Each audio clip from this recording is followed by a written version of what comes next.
ভাবুন তো, পৃথিবী ধ্বংস হয়ে গেছে, চারদিকে শুধু জ্যান্ত লাশ আর জম্বি, কিন্তু তাদের মধ্যেও যদি কেউ একজন থাকে যে কিনা আপনার জন্য গান শুনে, আপনার সাথে ডেট করতে চায় এবং আপনার প্রেমে পড়ে। আজ আমরা কথা বলবো এমন এক অদ্ভুত এবং কিউট মুভি নিয়ে যেখানে একটি জম্বি আর মানুষের প্রেম পুরো পৃথিবীকে বদলে দেয়। মুভির নাম ওয়ার্ম বডিজ।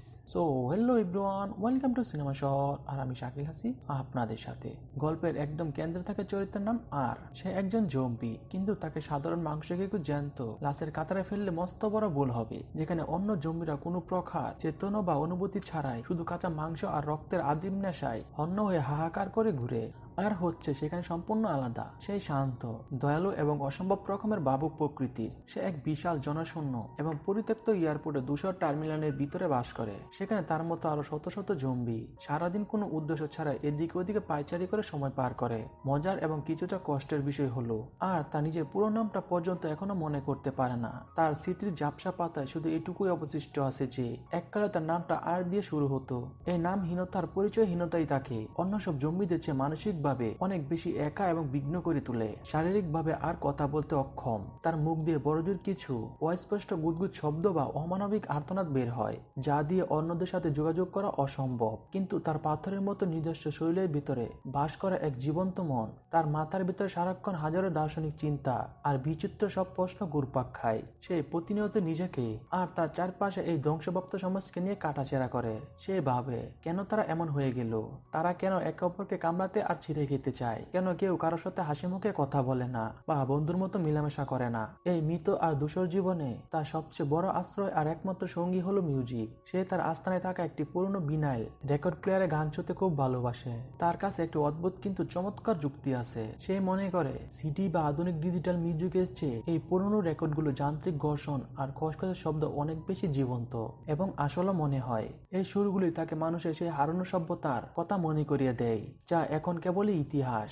সেই এয়ারপোর্টের এক কোণে একটি পরিত্যক্ত বড় প্লেনের ভিতরে নিজের জন্য ছোট আর অদ্ভুত এক রহস্যময় জগৎ সাজিয়ে নেয়। সেখানে সে পুরনো টাইপরাইটার, তাসের পাতা, অচল ঘড়ি আর মানুষের ফেলে যাওয়া হাজারো ছোট ছোট স্মৃতি পরম মমতা জমিয়ে রাখে।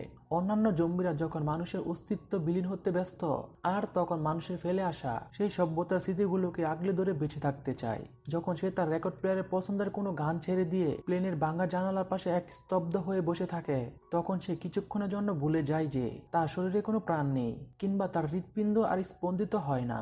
সে আসলে মরার চেয়ে বেঁচে থাকা সুন্দর অনুভূতিটাকে মনে মনে বেশি লালন করে আর সবসময় অচেতন মনে স্বপ্ন দেখে এমন এক আশ্চর্যের পৃথিবী যেখানে জম্বিরা হয়তো একে অপরের চোখে চোখ রেখে কথা বলতে পারবে, একে অপরকে ভালোবাসতে পারবে এবং হারিয়ে যাওয়া মানুষদের মর্যাদা ফিরে পাবে। তার এই গভীর একাকিত্ব, মিউজিকের প্রতি প্রেম আর মানবিক সত্তায় তাকে পুরো গল্পের সবচেয়ে মায়াবী আর আকর্ষণীয় চরিত্রে পরিণত করেছে। গল্পের প্রেক্ষাপট এক অদ্ভুত বিষ্ণুতার মধ্যে দিয়ে পুরোপুরি বদলে যায় এক নিস্তব্ধ দুপুরে। আয়ার এবং তার একদল ক্ষুধার্ত জম্বি সঙ্গীরা খাবারের সন্ধানে শহরের বাইরে এক পরিত্যক্ত এবং জরাজীর্ণ লেবে হানা দেয়। চারদিকে তখন কেবল ধ্বংসের ছাপ। দেওয়ালে দেওয়ালে শেওলা ধরেছে, মেঝেতে পড়ে আছে ভাঙা কাঁচ আর ধুলোবালি স্তূপ। ঠিক সেই সময় সেখানে উপস্থিত ছিল এই গল্পের অদম্য সাহসী নায়িকা জুলাই এবং তার একদল তরুণ বন্ধু। তারা এসেছিল তাদের সুরক্ষিত মানুষের ঘাঁটির জন্য কিছু অতি জরুরি ওষুধ আর রসদ সংগ্রহ করতে। কিন্তু তারা কল্পনা করতে পারেনি যে মৃত্যুর এক বিশাল এবং শীতল বাহিনী নিঃশব্দে তাদের চারপাশে ঘিরে ফেলেছে। হঠাৎ করে সেই নিস্তব্ধতা চুরমার করে দিয়ে শুরু হয় মানুষ আর জম্বিদের এক বীভৎস, রক্তক্ষয়ী এবং হাড় হিম করা সংঘর্ষ।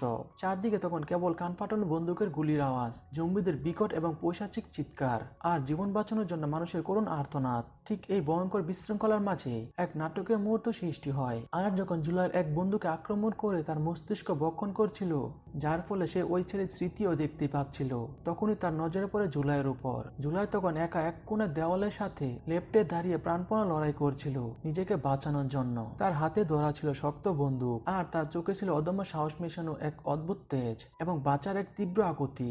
সাধারণ কোনো জম্বি হলে হয়তো জুলাইয়ের এই রূপ দেখে বিন্দুমাত্র বিচলিত হতো না, বরং দেখা মাত্রই তাকে ছিঁড়ে ফেলতো বা তার উপর ঝাঁপিয়ে পড়তো। কিন্তু আর এক ক্ষেত্রে ঘটল বিজ্ঞানের ঊর্ধ্বে থাকা এক অলৌকিক এবং অবিশ্বাস্য ঘটনা। জুলাই সেই উজ্জ্বল এবং জলজ্যান্ত আর মায়াবী চোখের দিকে তাকাতেই আর সেই কয়েক বছর ধরে স্তব্ধ হয়ে থাকা বরফ শীতল মরা হৃৎপিণ্ডের জন্য খুব হালকা কিন্তু স্পষ্ট একটা কম্পন অনুভূতি হলো। সেই জন্য মুহূর্তের জন্যই ভুলে গেল যে সে একটা মৃতদেহ। সে পুরোপুরি ভুলে গেল তার আদিম এবং তীব্র ক্ষুধার্তের কথা। বিজ্ঞানের সব চেনা নিয়মকে বুড়ো আঙ্গুল দেখিয়ে পৃথিবীর ইতিহাসে প্রথমবারের মতো মতো একটি জম্বি প্রথম দেখাতে একটি জীবন্ত মানুষের প্রেমে পড়ে গেল। আর অনুভব করলো এই মেয়েটির প্রতি তার হৃদয়ের গহীন থেকে এক অদ্ভুত মায়া আর টান কাজ করছে। জুলাই যখন ভয়ে কাঁপছিল আর তখন তার ভিতরে এক অন্যরকম সত্তার জাগরণ টের পায়। সে খুব দ্রুত বুঝতে পারলো সে যদি এখনো কোনো ব্যবস্থা না নেয় তবে তার নিষ্ঠুর এবং বিবেকহীন জম্বি বন্ধুরা জুলাইকে জীবন্ত ছিঁড়ে খাবে। ঠিক সেই চরম সংকটের মুহূর্তে সে এক অবনীয় এবং জীবনঘাতী ঝুঁকি নেওয়ার সিদ্ধান্ত নেয়। সে জুলাইকে ভয় না দেখিয়ে বরং খুব শান্ত ইশারায় তাকে চুপ করতে বলে। সে নিজের হাতের তালুতে অন্য এক মৃত জম্বির পচা কালো রক্ত মাখিয়ে নেয় এবং অত্যন্ত সাবধানে সেটি জুলাইয়ের গালে এবং পোশাকে লেপে দেয়। উদ্দেশ্য ছিল একটাই, জুলাইয়ের শরীরের মানুষের সেই টাটকা ঘ্রাণ যেন অন্য জম্বিদের নাকে না পৌঁছায়। অত্যন্ত গোপনে চারপাশে হিংস্রকে আড়াল করে সে জুলাইকে উদ্ধার করে এবং তাকে নিয়ে সেই মৃত্যুপুরী থেকে পালিয়ে আসে। সে জুলাইকে নিয়ে আসে তার নিজের নিরাপদ ডেরায়, অর্থাৎ সেই বিশাল পরিত্যক্ত এয়ারপোর্টের ভিতরে থাকা তার ব্যক্তিগত প্লেনটিতে। প্রথম দিকে জুলাই আতঙ্কে কুঁকড়ে ছিল। তার মনে হচ্ছিল আর হয়তো তাকে পরে খাওয়ার জন্য তুলে রেখেছে, কিন্তু আর তার সাথে যে আচরণ করলো তা কোনো সুস্থ স্বাভাবিক মানুষ হয়তো প্রতিকূল পরিস্থিতিতে করতে পারতো না। সে জুলাইকে তার পছন্দের গান শোনায়, তাকে রাতের ঠান্ডায় নিরাপদ রাখার চেষ্টা করে এবং ভাঙা ভাঙা ইশারায় বারবার বোঝানোর চেষ্টা করে যে সে তার কোনো ক্ষতি করবে না। মূলত এখান থেকে শুরু হয় এক অসম্ভবের পথ চলা, যেখানে একজন আদিম শিকারী নিজেই তার শিকারকে পৃথিবীর শ্রেষ্ঠ সম্পদ হিসেবে রক্ষা করার কঠিন প্রতিজ্ঞা করে বসে। এই একটি সাক্ষাৎই মৃত আরের ভিতরে আবার মানুষ হওয়া সেই পুরনো বীজ বুনে দেয় এবং পুরো গল্পের মূর্খে এক নতুন এবং রোমান্টিক মাত্রায় নিয়ে যায়। জুলাইকে সে বিভীষিকালয় ল্যাব থেকে উদ্ধার করে নিজের ডেরায় নিয়ে আসার পর শুরু হয় এক অদ্ভুত এবং অবাস্তব এবং অবিশ্বাস্য বন্ধুত্বের মহাকাব্য। একটি বিশাল পরিত্যক্ত এয়ারপোর্টে দাঁড়িয়ে থাকা এক জরাজীর্ণ প্লেন, যার ভিতরে আর তার নিজের মতো করে এক টুকরো চেনা পৃথিবী সাজিয়ে রেখেছে, সেটি হয়ে উঠে তাদের এই অসম্ভবের আস্তানা। প্রথম কয়েকটা দিন জুলাইয়ের চোখে কেবল মৃত্যুর ভয়, তীব্র আতঙ্ক আর অবিশ্বাস ছিল। সে সারাক্ষণ কুকড়ে থাকতো আর ভাবতো একটি মৃত জম্বি কেন তাকে এভাবে রক্ষা করছে। তার মনে বারবার প্রশ্ন জাগতো, এটি কি কোনো নতুন ধরনের শিকার করার কৌশল? কিন্তু দিন যত গড়াতে থাকে জুলাই লক্ষ্য করতে শুরু করে যে আর তার দেখা আর 10টা সাধারণ জম্বির মতো নিঃশংস বা বিবেকহীন নয়। আর তাকে তার সযত্নে জমানো পুরনো বিলেন রেকর্ড প্লেয়ারের একের পর এক চমৎকার সব ক্লাসিক গান শোনাতে শুরু করে, যেখানে প্লেনের বাইরে চারপাশে জগৎটা নিস্তব্ধ, ধূসর আর লাশের গন্ধে বিষাক্ত। যেখানে ওই ভাঙাচোরা প্লেনটার ভিতরের পরিবেশ মিউজিকের সুর এক মায়াবী এবং স্বর্গীয় আবহাওয়া সৃষ্টি করে। জুলাই অবাক হয়ে দেখে আর তার জন্য পরিত্যক্ত দোকানগুলো খুঁজে খুঁজে ভালো মানের মানুষের খাবার জোগাড় করে আনছে। এমনকি রাতে হাড় কাঁপানো ঠান্ডায় সে জুলাইকে নরম কম্বল দিয়ে ডেকে দিচ্ছে এবং নিজের প্রজাতি অন্যান্য হিংস্র জম্বিদের হাত থেকে তাকে পরম মমতে আগলে রাখছে। জুলাই ধীরে ধীরে বুঝতে পারে সে কোনো দানবের হাতে নয়, বরং এক অদ্ভুত অভিভাবকের আশ্রয়ে রয়েছে। কিন্তু গল্পের সবচেয়ে বিস্ময়কর এবং বৈজ্ঞানিকভাবে ব্যাখ্যাকৃত পরিবর্তনটি ঘটতে শুরু করে খোদ আরের মৃত শরীরে। চিকিৎসা বিজ্ঞান আর জম্বি জগতের চিরাচরিত নিয়ম অনুযায়ী তাদের শরীর হওয়ার কথা বরফের মতো শীতল, রক্ত চলাচলে কোনো স্পন্দন সেখানে থাকার কথা নয়। কিন্তু জুলাইয়ের সহচর্য আর তার উপস্থিতি আরের ভিতরে এক অলৌকিক পরিবর্তন আনতে শুরু করে। জুলাইয়ের সামান্য হাতের ছোঁয়া কিংবা তার বুলন বুলনের মিষ্টি হাসির দিকে তাকালে আর অনুভব করতে পারে তার বুকের ভিতরটা আবার উষ্ণ হয়ে উঠছে। যে শরীরটা কয়েক বছর ধরে কবরের মতো জমে গিয়েছিল সেখানে আবার দৃঢ়লয়ে হলেও রক্ত চলাচলে মৃদু স্পন্দনে টের পাওয়া যাচ্ছে। পরিবর্তনটা এখানেই থেমে থাকেনি। আর এর চোখে সেই ফ্যাকাশে নিষ্প্রাণ আর গোলাটে রং ধীরে ধীরে বদলে গিয়ে এক উজ্জ্বল মানবিক দীপ্তি ফিরে পেতে শুরু করে। সে অচেতন ভাবেই বুঝতে পারে মানুষের তৈরি কোনো ল্যাবরেটরি ওষুধ যা করতে পারেনি, প্রেম আসলে সে অলৌকিক ক্ষমতার চেয়ে বেশি শক্তিশালী। সে এখন আগের চেয়ে অনেক বেশি স্পষ্টভাবে গুছিয়ে কথা বলার চেষ্টা করছে। তার মস্তিষ্কে কুশে কুশে জমে থাকা পুরনো স্মৃতিগুলো যা এতদিন ঝাপসা কুয়াশার মতো ছিল সেগুলো এখন রঙিন ছবির মতো পরিষ্কার হতে শুরু করছে। অর্থাৎ জুলাইয়ের প্রতি তার এই শর্তহীন এবং নিঃস্বার্থ প্রেম তাকে একটি নিতর মৃতদেহ থেকে ধীরে ধীরে আবার রক্ত মাংসের আবেগপ্রবণ মানুষের রূপান্তর করে দিচ্ছে। এই রূপান্তর বিজ্ঞানের কাছে অসম্ভব হলেও হৃদয়ের কাছে ছিল পরম বাস্তব। এই পরিবর্তনের দিনগুলোর মধ্যে তাদের কিছু অতি সাধারণ কিন্তু ভীষণ মিষ্টি মুহূর্ত শুরু হয় যা দর্শককে আবেগপ্রবণ করে তোলে। যেমন আর যখন জুলাইকে একটি পরিত্যক্ত পুরনো BMW গাড়ি চালানো শেখাতে যায় তখন তাদের মধ্যকার জড়তাগুলো হাসিতে রূপ নেয়। তারা যখন একে অপরের পুরনো ছবি অ্যালবাম দেখে হাসাহাসি করে কিংবা ভাঙা ভাঙা খেলা নিয়ে খেলে তখনই মনে হয় না যে তাদের একজন আসলে মৃত। আর সেই অস্পষ্ট আর ভাঙা ভাঙা গলার শব্দে জুলাই যখন প্রথমবার নিজের নাম শুনতে পায় তখন সে আর নিজেকে আবেগহীন রাখতে পারে না। সে পরম বিস্ময় উপলব্ধি করে চামড়ার নিচে মৃত রক্ত আর নিতর কোষ থাকলেও এই প্রাণীটির ভিতরে যে এক বিশাল হৃদয় রয়েছে তা আজকের দিনে অনেক জীবিত মানুষের চেয়েও বেশি পবিত্র আর জীবন্ত। এই রূপটি কেবল আরের ব্যক্তিগত কোনো পরিবর্তন ছিল না, এটি ছিল মৃত হয়ে যাওয়া এই পৃথিবীর জন্য এক নতুন আশার আলো, এক নতুন বিপ্লবের সূচনা। মুভিটি আমাদের চোখে আঙ্গুল দিয়ে দেখিয়ে দেয় যে মানুষ হওয়ার জন্য শুধু ফুসফুসে অক্সিজেন নেওয়া বা শরীরে সচল হৃৎপিণ্ড থাকা যথেষ্ট নয়, বরং মানুষের আচরণ পরিচয় লুকিয়ে জড়িয়ে থাকে তার হৃদয়ের ভিতরে থাকা ভালোবাসা আর সহমর্মিতার গুণে। হৃদয়ে সামান্যতম ভালোবাসা আর মায়া থাকলে কেবল নিজেকে সত্যিকারে মানুষ হিসাবে দাবি করা যায়। জুলাই আর আরের এই অদ্ভুত রসায়ন আর অসম্ভবের প্রেমের বিশ্ব ব্রাহ্মণের কাছে শেষ পর্যন্ত এই অগোচ সত্যটি প্রমাণ করে দেয় যে ভালোবাসা আসলে মৃত মানুষকে কবর থেকে তুলে এনে এক নতুন উজ্জ্বল আর অর্থবহ জীবন দান করতে পারে। ভালোবাসা এই জাদুকরী ছোঁয়ায় মৃত্যুকে পরাজিত করে জীবনে যে জয়গান গীতি হয়েছে তা এই মুভিকে অমর করে রেখেছে। গল্পের এই পর্যায়ে এসে প্রেক্ষাপট এক চরম নাটকে মোড় নেয়। আর এবং জুলাই যখন বুঝতে পারে যে তাদের এই ভালোবাসা কেবল ব্যক্তিগত অনুভূতিতে সীমাবদ্ধ নেই, বরং এটি একটি নির্ময় বা মরণজীবী ওষুধের মতো কাজ করছে, তখন তারা এক সাহসী এবং ভয়ঙ্কর সিদ্ধান্ত নেয়। তারা সিদ্ধান্ত নেয় যে মানুষের প্রধান দুর্গের ভিতরে প্রবেশ করবে, যেখানে জুলাইয়ের বাবা গিগিরো গিস, যিনি জম্বি নিধন বাহিনীর প্রধান, এক বিশাল সেনাবাহিনী অবস্থান করছেন আর প্রমাণ করতে চেয়েছিল যে জম্বিরা আর শত্রু নয়, তারা আবার মানুষের রূপান্তরিত হচ্ছে। কিন্তু এই পথটি ছিল কণ্ঠকাকীর্ণ।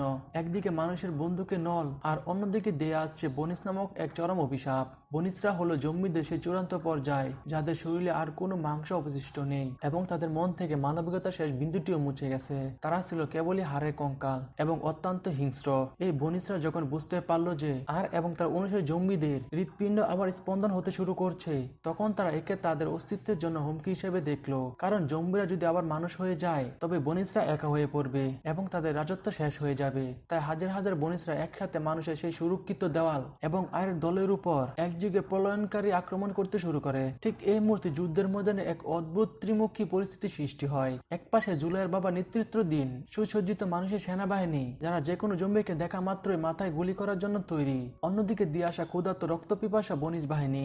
আর এই দুয়ের মাঝখানে দাঁড়িয়ে আয়ার এবং তার সেই ছোট্ট জম্বি দলটি, যারা এখন না পুরোপুরি মৃত না পুরোপুরি জীবিত। তারা যুদ্ধের ময়দানে এক অপনীয় দৃশ্য তৈরি করে। আয়ারের দেখা দেখি অন্য জম্বিরা বুঝতে পারে যে তাদের ভিতরে প্রাণ ফিরে আসা সম্ভব। তারা মানুষের শত্রু হওয়ার বদলে বনিসদের বিরুদ্ধে রুখে দাঁড়ায়। এটি ছিল পৃথিবীর ইতিহাসে এক বিরল দৃশ্য, যেখানে শিকার এবং শিকারী অর্থাৎ মানুষ এবং জম্বি এক হয়ে এক সাধারণ শত্রুর বিরুদ্ধে কাঁধে কাঁধ মিলিয়ে লড়াই করছে। যুদ্ধের উত্তেজনা যখন তুঙ্গে, তখন আয়ার এবং জুলাই এক বহুতল ভবনের ছাদে বনিসদের দ্বারা কণ্ঠসা হয়ে পড়ে। চারদিকে শুধু হাড়ের কঙ্কালদের বিভৎস চিৎকার। বাঁচার কোনো পথ না দেখে আয়ার জুলাইকে জড়িয়ে ধরে ছাদ থেকে নিচে লাফিয়ে পড়ে। নিচে ছিল অগভীর জলারশি। ওরা সেই কয়েক সেকেন্ডে আর নিজের জীবনে মায়া বিন্দুমাত্র না করে জুলাইকে নিজের বুকে শক্ত করে জাপড়ে ধরে রাখে, যাতে জুলাইয়ের গায়ে সামান্যতম আঘাত না লাগে। সে নিজেকে একটি বর্ম হিসেবে ব্যবহার করে জুলাইকে রক্ষা করে। নিচে পড়ার পর এক অলৌকিক এবং শ্বাসরুদ্ধকর কাণ্ড ঘটে, যা পুরো মুভির মূল ভিত্তি। জলারশি থেকে যখন জুলাই আয়ারকে টেনে তুলে, তখন সে দেখে আয়ারের শরীর থেকে লাল রঙের তাজা রক্ত বের হচ্ছে।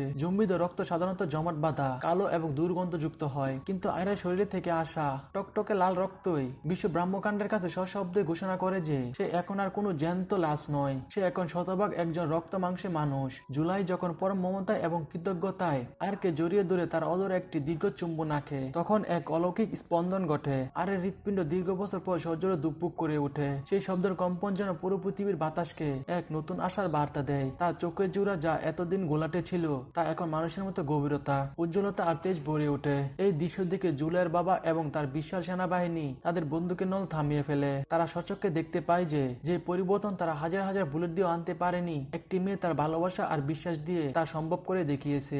বনিসরা শেষ পর্যন্ত পরাজিত হয়, কারণ তারা ভালোবাসার এই প্রকুর তেজ সহ্য করতে পারেনি। বাকি জম্বিরা, যাদের ভেতরে পরিবর্তনের বীজ বপন হয়েছিল, তারা ধীরে ধীরে মানুষের সমাজে মিশে যেতে শুরু করে। ঘৃণা আর ভয়ের সেই বিশাল উঁচু দেওয়ালগুলো ভেঙে ফেলা হয়। মুভির একদম শেষ দৃশ্যে দেখা যায় এক নতুন পৃথিবী, শান্ত ও স্নিগ্ধ রূপ। সেই পরিত্যক্ত ধূসর আর বিষাক্ত এয়ারপোর্ট এখন আর কোনো লাশের বাগান নেই। সেখানে এখন কচি গাছ জন্মাচ্ছে, বনো ফুল ফুটছে। মানুষ এবং প্রাক্তন জম্বিরা, যারা এখন পুরোপুরি সুস্থ হয়ে উঠেছে, তারা একে অপরের সাথে মিলেমিশে এই ধ্বংসস্তূপ থেকে নতুন এক সভ্যতার গড়ার কাজ করছে। আয়ার এবং জুলাই একটি উঁচু দালানের ছাদে বসে নতুন ভোরের সূর্যাস্ত দেখছে। আয়ার এখন সাবলীন ভাবে কথা বলতে পারে, সে হাসতে পারে, কাঁদতে পারে এবং সবচেয়ে বড় কথা, সে এখন অনুভব করতে পারে। গল্পটি আমাদের এই বার্তা দিয়ে যায় যে পৃথিবী যতই অন্ধকার হোক না কেন, একমাত্র নিঃস্বার্থ ভালোবাসায় পারে মৃতপ্রায় সমাজকে আবার নতুন করে প্রাণ দিতে। আর এখন আর শুধু একটি অক্ষর নয়, সে একটি নতুন জীবনের নাম। ভালোবাসা আসলে রূপ কথা নয়, এটি এমন এক জাদুকরী শক্তি যা মৃত্যুকে পরাজিত করে জীবনে জয়গান গাইতে শেখায়। জুলাই এবং আরের এই প্রেমের জয় আসলে মানবতারই জয়। যে সমাজ একসময় একে অপরকে ঘৃণা করত, আজ তারা ভালোবাসার টানে এক হয়ে নতুন এক সোনালী বুড়ের দিকে এগিয়ে যাচ্ছে।